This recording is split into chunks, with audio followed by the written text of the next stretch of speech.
Hello, everyone. This is Rebecca Gaydon, Senior Principal of Capital Equipment Solutions at Vizient, introducing this exciting new podcast, The Capital Compass. On The Capital Compass, we help you navigate your journey to value. You'll dive into the most dynamic and surging areas in healthcare spend management, from diagnostic imaging to group buys and everything in between. Now, stay tuned to enjoy the podcast and be sure to subscribe to The Capital Compass and not miss a single episode.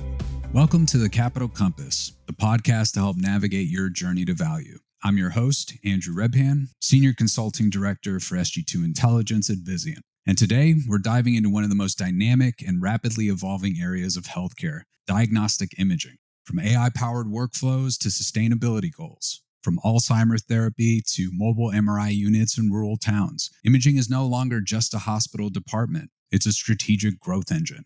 Joining me today are Adam Fairbourn, Senior Director of Contract Services with Vizient's Capital Equipment Solutions, and Gurmeet Bawa, Consulting Director with Sg2 Intelligence. They're here to unpack the trends shaping the future of imaging in 2025 and beyond. So let's jump in. Gurmeet, I'll start with you. What are some of the primary forces driving the continued growth and demand for diagnostic imaging services across the U.S. healthcare system today? Thanks, Andrew. Over the next decade, we're projecting advanced and standard imaging volumes to mirror population-based estimates, with growth being attributed to technology advances, as well as medical imaging evolving beyond diagnostics to become a therapeutic discipline. A steady pipeline of maturing diagnostic and therapeutic radiopharmaceuticals, theranostics, is likely to increase the demand and utilization of molecular imaging, whether that's PET-CT and SPECT-CT. And these are growing applications across oncology, cardiology, and neurology. We expect to see continued declines in the nuclear medicine and SPECT as cardiology volumes continue to shift to CT. Any service line growth in nuclear medicine procedures, those will largely be cancer-related, particularly for bone and thyroid scanning. While growth opportunities exist across most imaging modalities, reimbursement will remain under pressure for the foreseeable future as commercial payers continue to drive volumes out of the hospital outpatient department imaging centers to lower cost sites of care. All right. Super interesting, Gurmeet. Thank you. Now, Adam, I'm going to switch over to you here. I've actually seen some of your work. You've described imaging as a cornerstone of modern medicine. If we're thinking of a strategic capital planning perspective here, why is imaging now more central than ever to a health system's growth and value strategy? When you think about evidence-based medicine, answering a clinical question, screening to diagnosis to intervention to monitoring patient outcomes, diagnostic imaging plays a role in all phases of delivering modern healthcare. It's impossible for most patients to move through any care pathway without having an imaging procedure. So I definitely echo what Gurmeet mentioned around market and procedure intelligence. That intel is foundational. And then from that data, healthcare systems have to start the planning process of people and, of course, technology to support the service lines and specialties that they want to focus on. So why is imaging so important to this planning? Not only does it support every specialty and every care pathway, but it's a complex category that innovates at a very rapid pace. If you aren't planning for technology to answer the clinical questions of tomorrow, you will no doubt have a hard time supporting the advancement of those service lines and those medical specialties. Historically, imaging used to be primarily for inpatient settings, but today it's popping up all over the place. I see it in outpatient centers, retail clinics, even mobile trailers. Gurmeet, what are some of the strategy considerations that healthcare organizations should take into account as imaging services move beyond the hospital walls and into outpatient and community settings?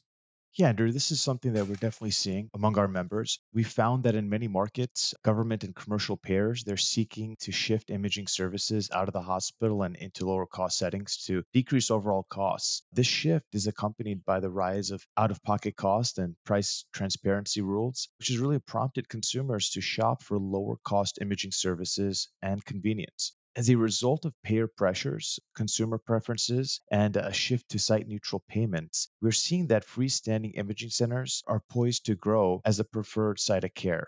As a result of this dynamic, there's been an uptick in partnerships between hospital and freestanding outpatient imaging centers. And this brings many benefits to hospitals, physicians, and patients within that partnership. For hospitals, they can extend their market reach and can improve efficiency by offloading imaging volumes to freestanding centers and reduce operational costs within the hospital. For physicians, there's an enhanced clinical coordination and communication potential there, especially between imaging specialists, which can lead to improved patient outcomes. There's also an opportunity for them to be involved in operational decisions and governance. And for the patients, the reduced costs, shorter wait times, easier scheduling can lead to overall higher satisfaction. So these types of partnerships we're seeing, they all have a common goal of increasing patient access and expanding service offerings. And it's important for organizations to have an intentional ambulatory strategy here. Otherwise, there's potential to lose overall volume, not just margin.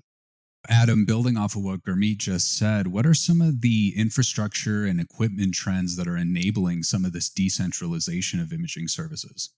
For all the reasons that Gurmeet just mentioned, procedures are moving outside of the traditional hospital setting, and imaging's no different. When you think about the procedures that are moving more rapidly to the outpatient setting, lower cost, convenience, access, all of those are key themes. But the expectations for imaging, specifically advanced imaging like CT, MRI, PET, is that there's no loss in performance or image quality. What's really great is seeing the imaging supplier community respond with innovations that enable this trend in really exciting ways. Smaller footprints, high-performance imaging systems are now available that allow advanced imaging to be performed in ambulatory settings in both rural and urban areas where spaces are limited.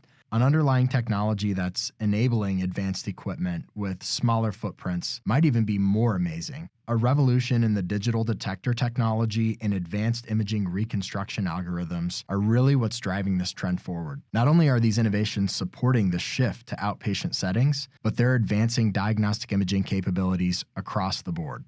Super interesting, Adam. And speaking of advancements, there's all these new treatments that are emerging here as well. Alzheimer's drugs, theranostics, radiopharmaceuticals, all depend heavily on imaging for diagnosis and monitoring. Gurmeet, I'll go back to you. Can you unpack how these new therapies are starting to drive imaging demand and what that means for investment in imaging infrastructure? These recent therapeutic advances, especially within Alzheimer's disease and dementia, they've led to increased demand for PET and MRI. So with PET, that's used as an initial diagnostic for Alzheimer's disease and dementia. It's a key prerequisite testing modality for evaluating patients for amyloid targeting therapeutics. So we've seen over the past couple of years, there's been an expansion in PET reimbursement as the National Coverage Determination, the NCD restriction, was adjusted in 2022 to allow once-in-a-lifetime coverage for PET scans within this patient population. And it's actually been retired altogether since 2023. Overall, this change in reimbursement will expand access and drive growth in PET scans. MRIs, those are required during the treatment to monitor for side effects for these emerging therapeutics. Yeah, and I'll add on to Gurmeet's comments. As these new therapies become more available for patients, imaging is well suited to support the diagnosis and monitoring of these patients with non-invasive precision. This is also driving the need for imaging equipment that's more available in more sites of care where these patients are being seen. The demand for these therapies is quite large, and these patients are spread out geographically. What does that mean for providers trying to make investments in offering these therapies? It means that technology planning should be a key part of advancing these service lines to ensure that treatment monitoring is seamless and gaps don't exist that can really disrupt the continuity of care needed for these therapies. Molecular imaging, like Gurmeet mentioned, PET and SPECT, alongside expanded use of theranostic therapies, that's a great example of this. Imaging is necessary at several points during treatment with theranostics, and precision is key. This makes technology and equipment planning a very important part of this process. Now, Adam, I mentioned radiopharmaceuticals earlier. I think this is an area that holds a lot of promise, but they do also raise supply chain and some other logistical challenges. How do you think health systems should be preparing for this growing modality? That's a really good point, Andrew. And while conditions have improved to supply the drugs, expansion of approved patient eligibility and new radiopharmaceuticals coming to market has simultaneously increased the demand for radiopharmaceuticals drastically. On top of that, with patients already traveling to major healthcare campuses to receive these treatments, it's apparent that the demand is spread out geographically as well, which adds to the challenges of distributing drugs, especially when they decay at the radioactive half-life. So as a healthcare system looks to expand or start a theranostics program, they'll need to consider both the technology, but also their plan for ensuring distribution and supply of these drugs to meet patient schedules. Adam, Gurmeet, thanks for joining us and sharing your insights. We'll finish our discussion on imaging in the next episode. And to our listeners, stay tuned for our conclusion next week. And don't miss an episode of this podcast. We'll keep you informed on all the latest issues and trends in capital spend. Until next time, I'm Andrew Rebhan, and this is the Capital Compass, the podcast to help navigate your journey to value.